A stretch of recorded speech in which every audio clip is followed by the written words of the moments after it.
They say a home is an extension of your body. If that's true, my body is currently scattered chaotically across 45 square meters. After the battle with pain, you remember that episode, there is nothing sweeter than closing the front door and cutting off the world. The key in the lock made a familiar clanking sound. I walked in and threw the keys onto the cabinet. Wait, let's learn the hardware right away. What greets us at the entrance is not just a cabinet, but a shoe cabinet or a console table. Remember, this is the beachhead where receipts, keys, and unfulfilled dreams settle. I listened. The silence was incomplete. Somewhere, the refrigerator hummed steadily. My dwelling is a mechanical organism. It has the heartbeat of the wiring and the breath of the ventilation. I took off my shoes, feeling the cool parquet with my bare feet, the floorboards. But my bare feet were standing on a rug in the hallway. It was a bit scratchy, reminded me that I bought at a sale, tempted by the price, not the quality. The hallway, an entryway, a space that isn't considered a full-fledged room, but sees you at your most vulnerable. Here, I shake off the rain and fatigue. On the wall hangs a coat racked with hooks. Right now, it looked like a centipede draped in my jackets. One windbreaker was drooping to the floor like a dying gladiator. I'll hang you up later. I promised it. It didn't believe me. Rightly so. Hangers were hanging on the hooks like dead weight. I moved on. The corridor led into the belly of the apartment. If you want to sound like a native, call an apartment or a flat. But I call my lair simply the cave. On the left, there was a gaping entrance to the living room. But first, an important ritual. Going deeper into the house means turning on the light. A light switch, one of humanity's best inventions. A click and darkness retreats. The bulbs on the ceiling flashed, revealing the setting. The living room, the place where life should be in full swing. But usually, only the kettle boils. The center of the universe is the sofa, a couch. My couch is a gray hippopotamus that devours pillows, remote controls, and my will to exercise. Right now, a blanket lay orphaned on it. It was crumpled into the fetal position, a reminder of last night's TV series marathon. In front of the couch, like a loyal servant, stood the coffee table. A coffee table. Don't let the name fool you. It sees coffee less often than dust. Right now, chaos reigned upon it. A mug with tea residue, posing as an art object, a remote control that always hides in the folds of the blanket, and an open book lying face down. You shouldn't do that to books. I scolded myself. A bookmark lay orphaned nearby. A crime against literature was evident. Let's glance at the rest. By the wall, a bookshelf. My pride, although there are fewer books there than souvenirs from trips I don't remember. A chest of drawers hunched nearby. A chest of drawers. A monster that stores single socks. And, of course, the TV, a black mirror on the wall. A TV set, hanging on a wall bracket. Wires hung down like an ugly beard. Cords and wires. I should hide them. Tomorrow. The lighting in this room is a separate drama. I've already dealt with the ceiling light, but there's also a floor lamp standing in the corner like a shy guest. Its shade is tilted at a weird angle. A lampshade. Nearby on the wall is a windowsill that serves as my greenhouse. A cactus is dying there. Yes, that's right. Even a cactus manages to suffer at my place. Cars hummed outside, but the double-glazed windows held a defense. The kitchen, the sacred heart of my solitude. Here, smells are more important than words. First, I headed to the sink, a kitchen sink. Inside, the leaning tower of dirty plates was rising. Dirty plates, dirty dishes. Next to it lay a sponge, dried up from boredom. I turned on the tap.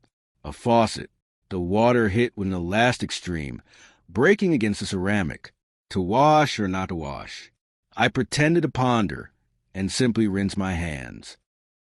I need a snack. I opened the refrigerator. A fridge.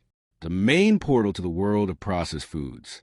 The light inside turned on, greeting me. What do we have here? The shelves are loaded not with food, but with ambitions. A shelf with vegetables I bought to start eating healthy. Now they look like props from a horror movie. Sauces stood in the door, ready to mask the taste of my cooking at any moment. The main thing is to remember to close the door. Otherwise, the light inside will burn all night like a lighthouse for lost meatballs.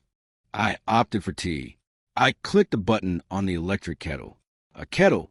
It began to hum, promising imminent boiling water. While it heated, my fingers ran across the kitchen unit. Kitchen cabinets store cereals.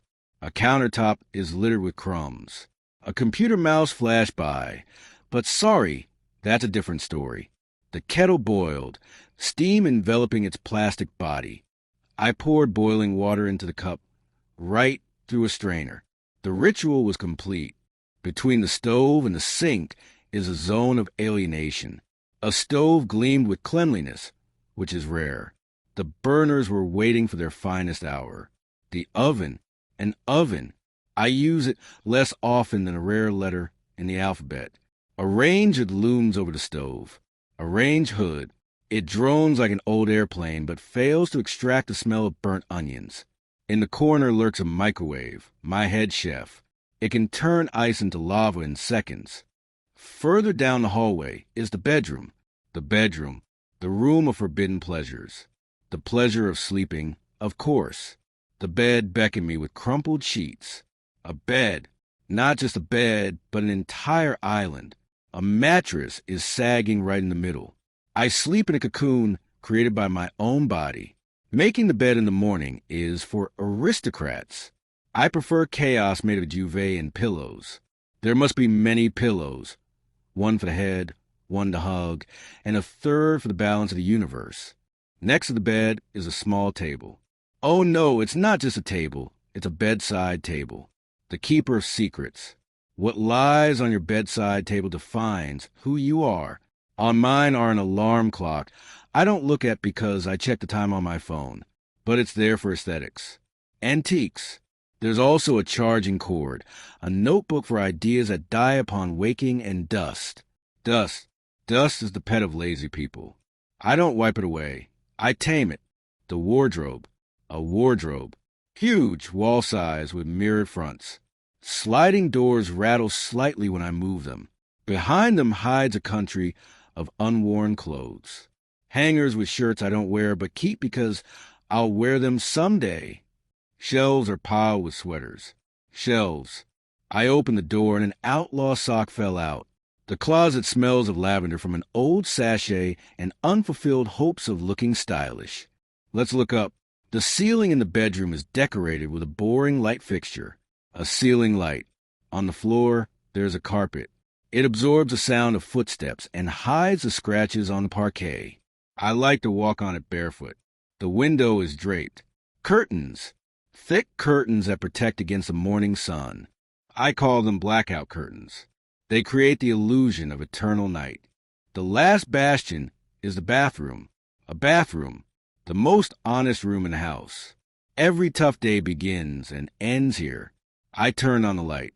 The mirror above the sink reflected a face demanding eye patches. A mirror, and under it a wash basin. Note, the kitchen one is a sink. Here it's a basin. Let's call the faucet a tap again. The soap in the soap dish stuck to the bottom. A soap dish. The shower stall is separated by a curtain.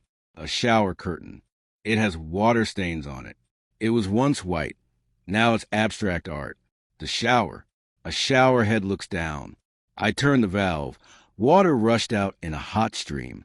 The drain is slightly clogged with hair. A drain. Not a sight for the faint of heart. But that's life. The washing machine stands nearby. A washing machine. It rattles at night, spinning my shirts.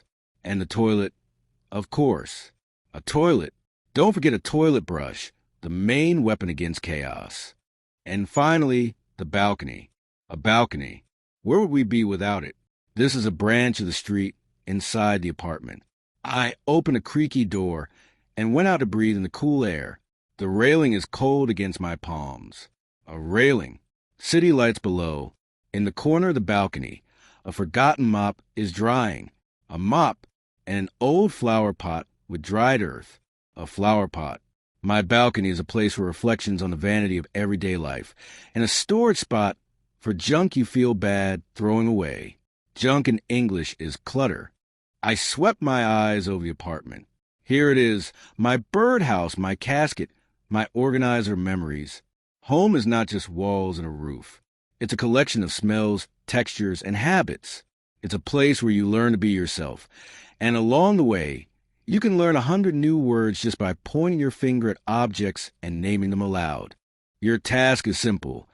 Walk around your house and translate everything you see. A bed, a curtain, a light switch. And the next time you press your forehead against the glass, at least you'll know it's called a mirror and not that thingy.